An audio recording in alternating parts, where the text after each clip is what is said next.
Et alors, vous nous dites que la Russie n'a jamais autant gagné d'argent avec ses exportations de pétrole et de gaz, malgré les sanctions qui la frappent. Non pas malgré les sanctions, mais à cause des sanctions. Grâce aux sanctions, qui ont fait monter les prix en déchaînant la spéculation des marchés. Un peu moins de volume à des prix beaucoup plus élevés, ça fait beaucoup plus d'argent. Mais alors donc on se serre la ceinture, on risque de connaître pénurie et rationnement pour rien, c'est ça? Écoutez, j'aimerais bien vous dire le contraire Yves, mais oui, les sanctions que nous payons cher avec l'inflation n'ont servi qu'à remplir les coffres de Poutine à des niveaux impensables. Dites-moi, on ne comprend pas pourquoi Moscou choisit ainsi de se priver d'argent. Yves, en fait, la Russie n'a pas besoin de financement. Elle est littéralement noyée sous le cash depuis l'invasion de l'Ukraine.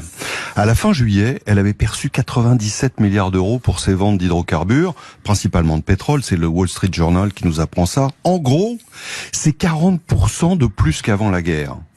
Si on s'intéresse au volume, elle vend aujourd'hui 7 400 000 par jour. C'est 600 000 de moins seulement qu'avant la guerre. Mais alors, vous nous dites que la Russie n'a jamais autant gagné d'argent avec ses exportations de pétrole et de gaz, malgré les sanctions qui la frappent. Non pas malgré les sanctions, mais à cause des sanctions.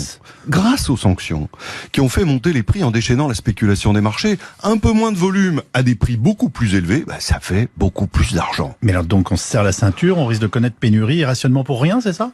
Écoutez, j'aimerais bien vous dire le contraire Yves, mais oui, les sanctions que nous payons cher avec l'inflation n'ont servi qu'à remplir les coffres de Poutine à des niveaux impensables.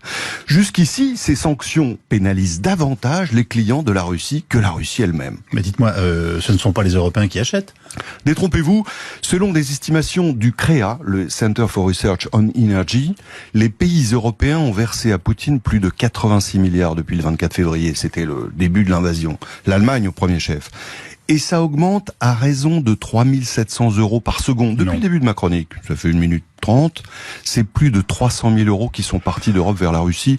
Et c'est sans compter les autres clients. Bon alors, quels sont-ils ces autres clients? Je suis effondré. Ils sont nombreux parce qu'il n'y a pas d'embargo international formel sur les achats de produits énergétiques russes. L'Inde, par exemple, qui n'avait jamais acheté un baril russe avant la guerre et qui est aujourd'hui à 1 million par jour.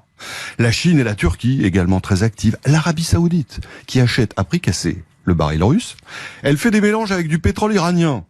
On mélange, je sais pas ce que ça donne dans une voiture, mais enfin, acheté lui aussi pas cher, elle revend le tout au prix fort sur le marché international. Tous les circuits de transport, de financement et d'assurance des cargaisons se sont réorganisés pour contourner l'absence des sociétés occidentales qui s'abstiennent, elles, de traiter avec la Russie. Et le plus fort, l'Amérique regarde ça sans intervenir parce qu'elle redoute de voir les prix de l'énergie flamber si le monde était vraiment privé de pétrole russe.